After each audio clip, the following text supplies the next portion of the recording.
tired.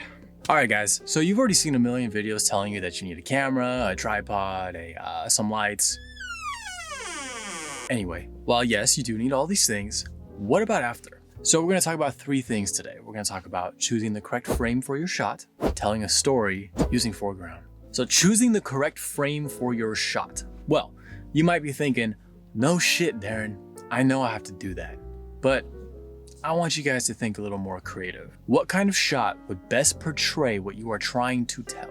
Let's stick with some basic shots, right? The close-up, used to convey emotions within a tight frame, usually about here to here. A medium shot. This is usually used to convey a balance between character and setting while providing the flexibility for body movement. A wide shot. Now, these are usually used for establishing shots like showing your environment or your setting or whatever it may be, right? But it can be used to convey a character relationship to something. Telling a story. Now, a simple story is an effective story.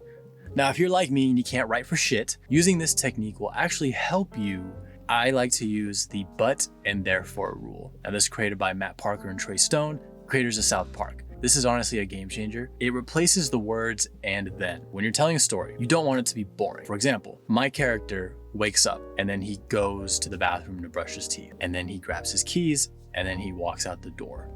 That's boring as fuck. But if you add the but and therefore rule, you get to create an obstacle for your character. For example, my character wakes up, but he's running 15 minutes late.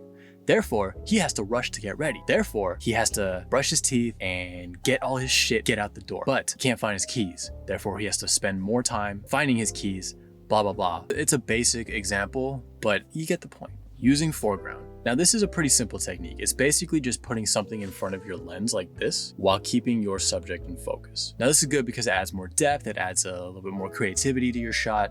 Now, I typically use these for medium shots or wide shots. Generally though, you can use anything that makes sense in the context of your film. Doesn't matter what it is, as long as it makes sense. You could use googly eyes at a doctor's office if you're trying to convey something.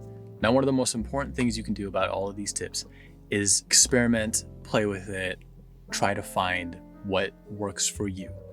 All right, guys, thank you so much for watching. I hope you enjoyed the video. I hope you learned something from this shit. I'm sorry that I'm tired as shit right now. I just came from a long day of work, but hey, we're here. If you want to watch some other videos, this is my last video right here. You can watch that. That'll give you some tips on how to just start.